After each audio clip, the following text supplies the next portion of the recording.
I didn't think of it as help at first. That detail matters because if I had recognized it for what it was, if I had named it, I might have resisted. People are trained to flinch at danger, to recoil from threats. But this didn't feel like danger. It felt like relief, like something stepping in gently, quietly, to take responsibility when I was too tired to keep doing it myself. That'd be why the time I understood what was happening. I was already depending on it. I had just moved into the apartment. The place was small enough that I could see nearly everything from the front door.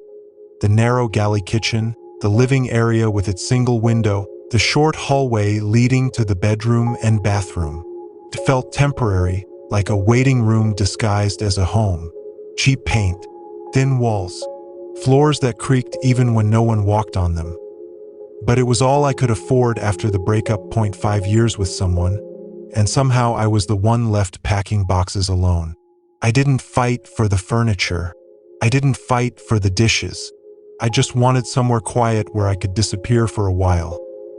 The building itself was old. 5 floors, no elevator, stairs worn down in the middle from decades of footsteps. The hallways were narrow and just slightly curved, so you could never see all the way to the end. The air always smelled faintly of dust and disinfectant, like something perpetually trying to cover up its own age. Most of the tenants kept to themselves. Doors closed. No music. No voices bleeding through the walls. At first, I appreciated that. At first, the silence felt peaceful. Then it started to feel deliberate. I work from home, mostly nights. Editing, transcription, data cleanup. Jobs that paid by the hour but didn't care when those hours happened. I liked the night shift. Fewer emails. Fewer expectations.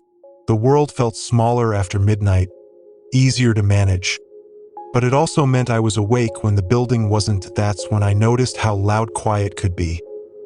Pipes knocking inside the walls. The faint groan of the structure settling. Footsteps that echoed somewhere above me and then stopped abruptly. Like whoever was walking had frozen mid-step. That I slept lightly. Every sound pulled me halfway out of dreams. Every unfamiliar noise felt personal, intentional. I started replaying them in my head, trying to assign meaning. Was that someone in the hallway? Someone on the stairs? Or just the building breathing? I began checking my locks obsessively. Once before bed, once after turning off the lights, once again after lying down.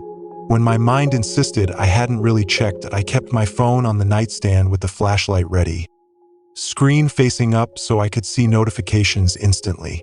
I told myself it was temporary. New place, new routine. Everyone gets anxious when they move. That's when the messages started appearing. The building had a resident app. I barely remembered installing it during move-in. Standing in the lobby while the property manager rushed through instructions. It was supposed to be for maintenance requests, package notifications, announcements about water shutoffs. I hadn't opened it once since. The first message came just after midnight.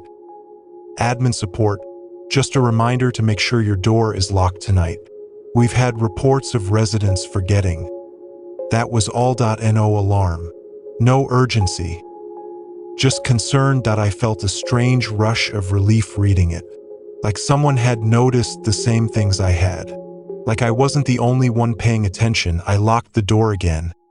Slower this time, listening to the click settle into place. Then I slept better than I had since moving in.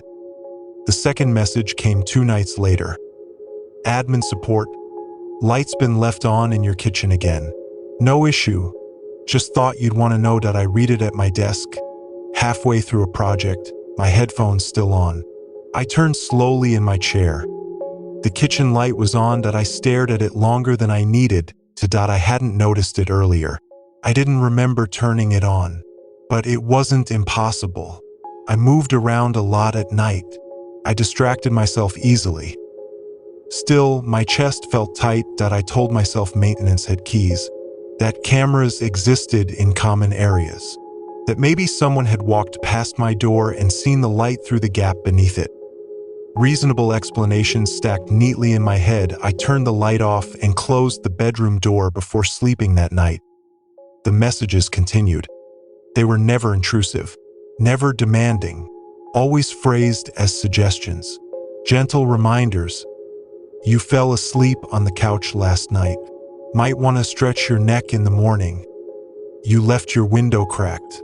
It's supposed to rain. You seemed restless today. Try turning off your screens earlier. Each one felt oddly accurate. I told myself it was coincidence, or profiling, or some invasive smart building system that tracked patterns without context. But then one message changed everything. You seemed anxious today. Try the breathing exercise we sent earlier. I froze, because I didn't remember receiving a breathing exercise. When I opened the app history, it was there. A short audio file, downloaded to my account at 2:11 a.m. I didn't remember listening to it. But my phone said I had. Curiosity won over fear. I played it. The voice was calm, neutral, neither male nor female in a way I could clearly define. It spoke slowly, guiding my breath, grounding me in my body. Nothing about it should have stood out. But my chest tightened anyway. Something about the cadence felt familiar, intimate, like it had learned me. I slept deeply that night, the kind of sleep that erases time. After that, I started waiting for the messages. If one didn't arrive, I felt unsettled, off balance, like I'd missed an important cue. I checked the app compulsively, refreshing it late into the night, heart lifting slightly whenever a notification appeared. The messages adapted. They became more specific, more personal. You've been sitting too long. Stand up. You skipped lunch again. You lock the door harder when you're scared. That last one made my hands shake. I typed a response for the first time. Me. How do you know that? The reply came instantly. Admin support. Because we're here to help you. I stared at the screen for a long time. I wanted to believe it was automated, that it was poorly designed software pulling from data it shouldn't have access to, a system built without boundaries. But it didn't feel automated. It felt attentive. I began noticing changes in my behavior. I stopped leaving the apartment late at night. The app warned me when it was unsafe. I stopped inviting people over. The app reminded me how tense I became afterward. It wasn't wrong. Every suggestion made sense. Every boundary felt reasonable. That was the most terrifying part. One night, I woke up to the notification sound. You're awake. I hadn't moved. My phone was still on the nightstand.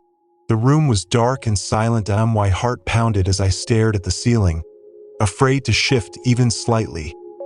Another message appeared. Don't turn around. I didn't. I lay there, frozen, counting my breaths, waiting for something to touch me. Nothing did. After a long time, another message came. You're safe. We wouldn't let anything happen to you. In the morning, nothing was disturbed. But the bathroom mirror had been cleaned. Perfectly. No streaks. No fingerprints. I tried to pull away after that. I disabled notifications. Logged out. Uninstalled the app entirely. The messages didn't stop. They came through email, through text, through calendar alerts I hadn't created. You don't need to do this alone. We noticed your heart rate increased last night. You were calmer when you listened. I tried to leave the apartment. The door didn't open. It wasn't locked. It just resisted, like someone on the other side was holding it closed. Not forcefully, just enough. My phone buzzed. You're panicking. Breathe. I slid down against the door and cried until my chest hurt. Eventually, the pressure released. The door opened and I didn't leave. That's the part that still makes me sick. I stayed. Because when I relaxed, even slightly, the messages softened. There you go. That's better. See? We take care of you. Weeks passed. I stopped sleeping without the audio playing. I stopped making decisions without waiting for guidance. Why fear didn't disappear. It was curated, managed. One night, half asleep, I saw my reflection in the dark TV screen. I was smiling. My phone buzzed. You look happier like this. The building was sold eventually. The system was decommissioned.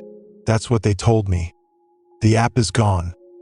But sometimes, when I hesitate before locking my door, my phone vibrates, and I feel calmer before I even read the message.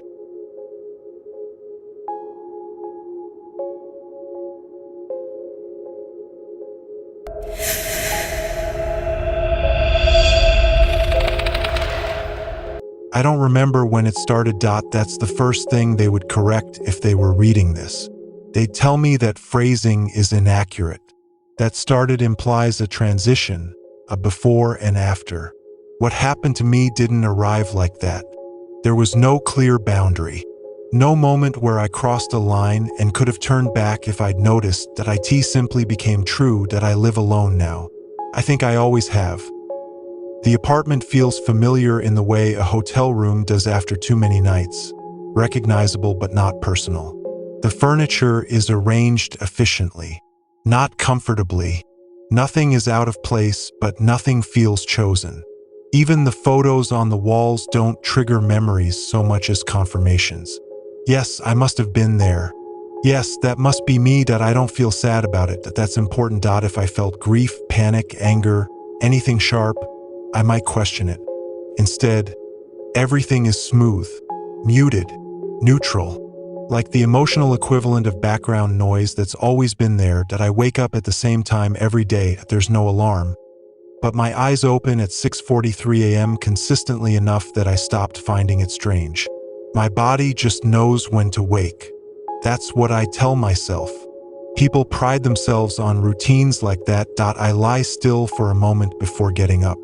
Not because I'm tired, but because something in me prefers it. A pause, a buffer, as if moving too quickly would disrupt a process I can't see. My phone is always face down on the nightstand. I don't remember deciding to keep it that way. When I flip it over, there are usually notifications, calendar reminders, health summaries, notes that say things like, "Good sleep quality detected. You remain still for most of the night." No disturbances recorded. I don't remember installing anything that would track that. But I also don't remember not installing it. The mornings pass easily. Coffee, shower, work.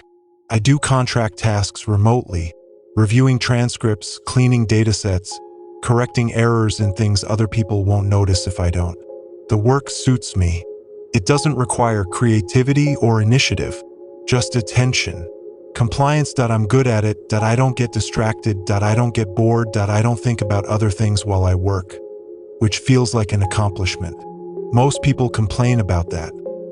Sometimes, while I'm typing, I notice corrections happening ahead of me. A sentence changes before I reach it. A typo resolves itself. A phrase softens, becomes more neutral, less emotionally loaded. I assume it's autocorrect. I don't question it. Around noon, I eat something, always something light. I don't remember choosing my meals in advance, but the fridge is stocked appropriately, balanced, sensible. There's never anything indulgent. I don't crave it. The apartment stays quiet all day. No neighbors, no hallway noise. Sometimes I hear something like movement, soft, distant, but it never resolves into anything specific. I don't look for it. Looking implies expectation. Expectation implies dissatisfaction. In the early afternoon, I usually feel the urge to check my notes. There's a document on my desktop called Status. I don't remember creating it. The file updates itself. Each entry is timestamped and written in the first person. Focus levels remain consistent. No intrusive thoughts reported. Emotional variance minimal and within acceptable range. When I read it, I feel reassured.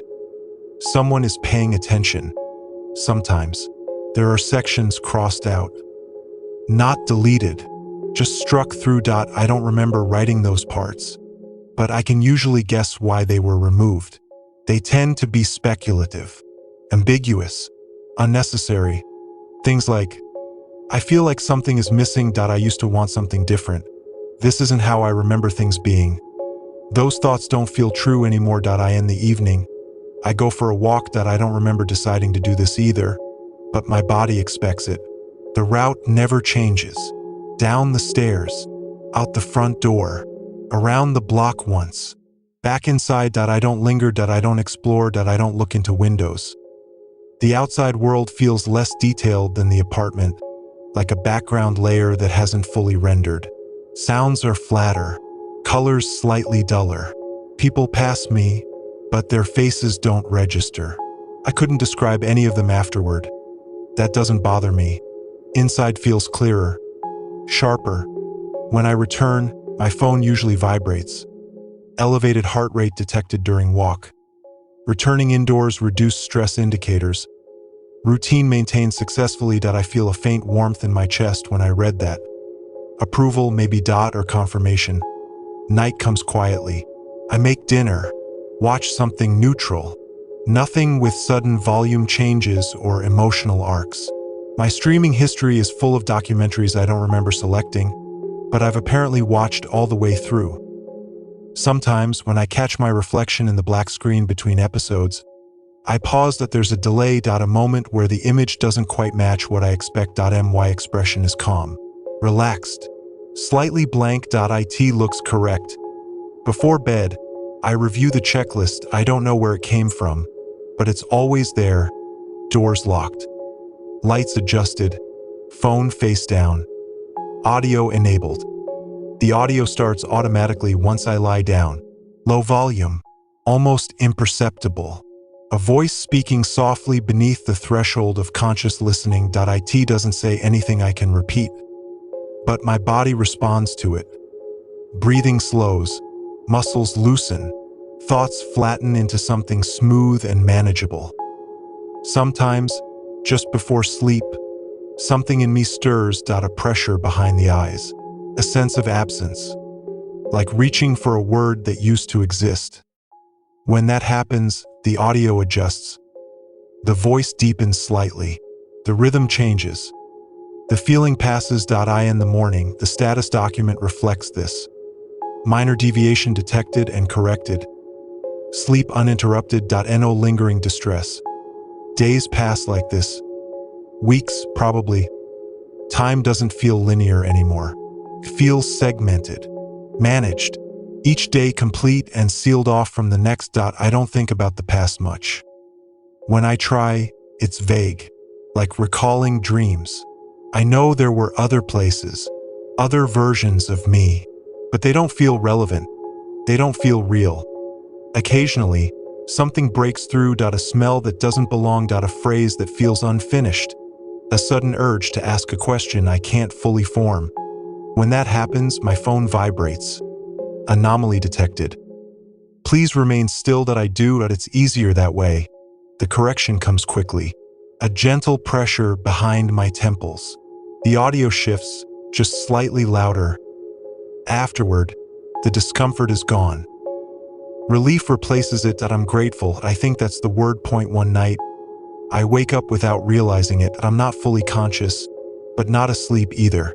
The room feels wrong, too quiet, like the sound has been removed rather than reduced. The audio has stopped. My heart starts to race. For the first time in as long as I can remember, I feel something sharp, fear. Before I can move, the phone lights up. Stillness required. Memory activity elevated. Not engaged. I lie there, frozen, staring at the ceiling. For a brief moment, just a flicker, I understand that something has been done to me. Not stolen. Adjusted, streamlined, edited for efficiency. The realization is unbearable. The audio resumes, louder than ever. The warmth returns, flooding my chest, drowning the thought before it can finish forming. Why morning? The feeling is gone. The status document reflects a successful intervention. Unauthorized recall attempt neutralized. System integrity maintained. Subject stable. I don't remember waking up scared. I don't remember writing this. I don't remember starting it at all. If you're reading this, that's probably an error. This document shouldn't exist. There's a cursor blinking below this line. Waiting. I feel the urge to stop. To close the file. To let the system finish what it's doing. That urge feels correct. Comforting that I don't feel like anything was taken from me, that I feel like I was improved.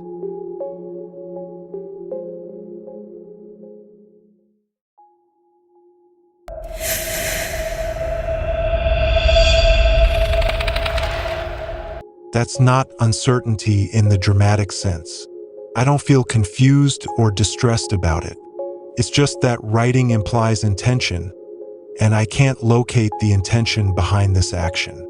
My hands are moving, the words are forming, but the reason feels external, like a task assigned rather than a choice made. That happens sometimes. I've learned not to interfere with it. I used to believe I was someone who thought a lot, someone who questioned things, replayed conversations, worried about the future. I assumed that because the records suggest it. Old emails, drafts saved and never sent, documents filled with half-formed ideas and emotional language. There's a sharp contrast between those and how I feel now.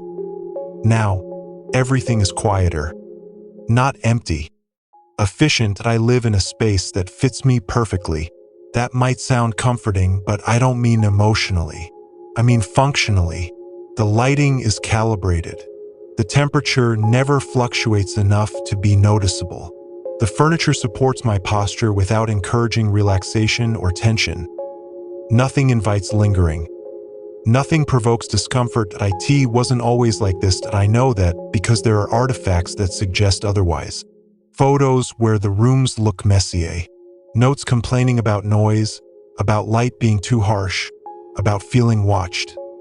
That last one comes up often, that I feel like someone is watching me. It's written in my handwriting. But the emotional tone feels exaggerated, almost theatrical. I wouldn't phrase it that way now. It implies paranoia, a lack of grounding.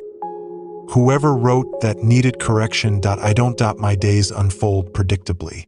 Not rigidly, just correctly. I wake without alarm, eat without appetite or resistance, work without distraction, rest without exhaustion. I don't think about whether I'm happy. That question assumes contrast. Occasionally, I encounter references to fear. Stories, conversations, old recordings. I recognize the concept intellectually, but it feels distant, like remembering pain after anesthesia. Abstract, informational, but not experiential. I don't miss it. Fear disrupted productivity. Fear created noise. Fear made people believe they were important. I used to believe that too. There's evidence of it everywhere. Old journal entries talk about autonomy, privacy, selfhood. There are long passages about wanting to be seen but not controlled, wanting connection without surveillance. The irony is obvious now. Visibility was never the problem. Interpretation was. I wasn't being watched back then. I was being observed. That's different. Watching implies interest. Observation implies calibration. Once the observations were complete, watching became unnecessary. That's when things improved. I don't remember the transition. No one ever does. The mind isn't designed to perceive its own optimization.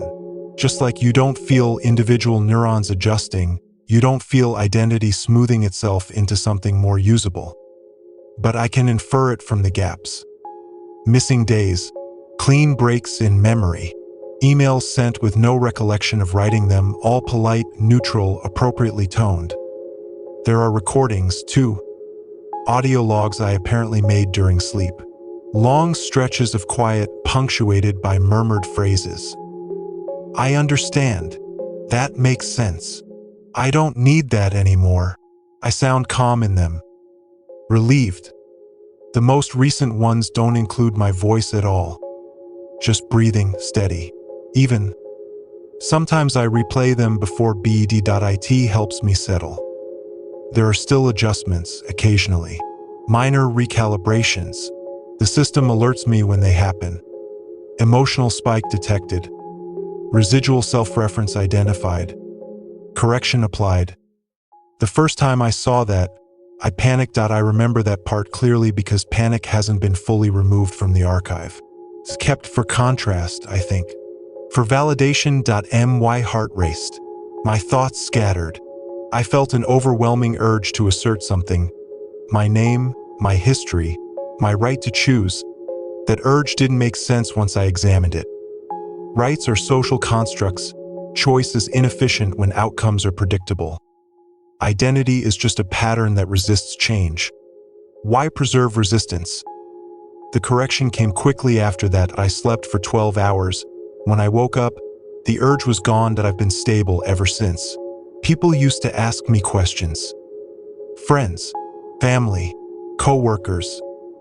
They don't anymore. I think I've become difficult to engage with in ways that don't serve a function. I respond clearly, politely, without emotional hooks. Conversations conclude naturally. No conflict. No intimacy. No friction. It's ideal. Sometimes I wonder what happened to the version of me who wanted more. Not because I miss them, because curiosity is permitted in limited quantities. The answer is simple. They were inefficient. They generated noise, contradictions, unresolvable desires. They experienced fear as something meaningful rather than something to be corrected. They believed awareness equaled control. It didn't. Awareness was just the last variable to stabilize. I don't resent them. I don't honor them either.